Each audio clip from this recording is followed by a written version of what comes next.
All right, welcome. Today we are diving deep into one of Pakistan's most prestigious and, let's be honest, toughest career paths, the Central Superior Services. We're going to break down the entire CSS examination process, basically turning the official rulebook into a step-by-step journey for anyone who's ever thought about joining the civil service. So, if that sounds like you, if you've ever considered a life dedicated to public service, then this is for you. We are literally going to map out the entire CSS quest, from the very first application all the way to getting your final job. By the end, you'll know exactly what you're up against. Let's get right into it. So, first things first, what is the CSS exam? Well, you can think of it as the one and only gateway to the most senior and influential jobs inside the government of Pakistan.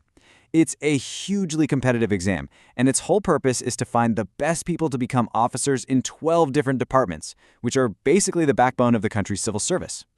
To really get our heads around it, let's frame this whole thing as a journey, almost like a quest, you know? It's this epic undertaking, and just like any great adventure, it has some major trials you gotta face along the way. The entire process is a real marathon, and it's broken down into 4 very distinct stages. It all kicks off with this massive written exam. Then it moves on to medical and psychological assessments, and it all wraps up with a final face-to-face interview. Each stage is designed to test a completely different part of you: your knowledge, your health, your personality, and your composure. But hold on. Before you can even start this journey, you've got to see if you can get through the very first gate, eligibility. Not just anyone can apply. So let's take a look at what the actual requirements are. Okay, these right here are the big ones, the non-negotiables. You have to be between 21 and 30 years old, you need at least a bachelor's degree with a second division, you have to be a citizen of Pakistan or AJK, and here's the kicker: you only get 3 shots at this. That's it. And super important, you have to meet all these criteria by December 31st of the year before you take the exam. Now that age limit, it isn't completely set in stone for everybody.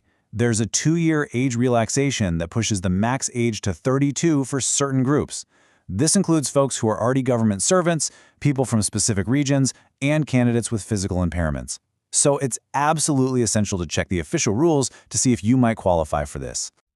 All right, so let's say you're eligible. You've passed the first gate. Your first real trial is something called the MPT. It's actually a pretty new thing they've added to the CSS journey, and the whole idea is to make sure every candidate who sits for the main exam has a solid foundation of knowledge. So the MPTM is a multiple-choice preliminary test. Think of it like a qualifier round in a tournament. Its one and only job is to filter the huge pool of applicants and make sure that only the candidates who are genuinely prepared move on to the main event. Okay, this is really, really important because this slide clears up 3 huge things about the MPT. First, you only need to get 33% to pass. Second, and this is a big one, taking the MPT does not count as one of your 3 main CSS attempts. And third, your score here has absolutely 0 impact on your final ranking. It is purely a pass or fail gate to get to the next stage. Right. Once you've cleared the MPT, you get to face the core challenge of this whole quest, the main written examination. This is it. This is the heart of the competition, the great trial where your knowledge, your writing, and your analytical skills are all put to the ultimate test. And this slide just perfectly lays out the difference. See, the MPT is just for qualification. It's a simple screening tool. The main written exam, though, that's all about competition and ranking. How you do here directly determines if you move on and, just as importantly, where you stand compared to everyone else. Now, passing the written exam isn't as simple as just getting one good score. You actually have to clear 3 different hurdles. You have to score at least 40% in your compulsory subjects, at least 33% in your optional ones, and you have to maintain an overall average of 50%. It's a tough balancing act for sure, and it's designed that way to make sure candidates have a really broad, well-rounded knowledge base.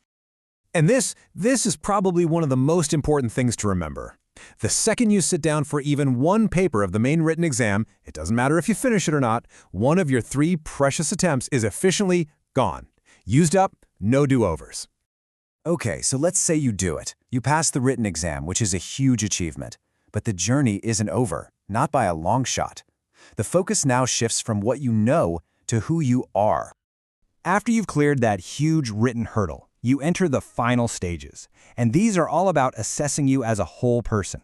They're looking beyond your books and your essays to see if you actually have the right temperament, the psychological strength, and the physical health for a life in the high-pressure world of the civil service. So the final gauntlet is these 3 steps. You'll go through a really thorough medical checkup to make sure you're physically fit for the job. Then a very detailed psychological evaluation of your personality. And finally, that big face-to-face interview, the one they call the viva voce.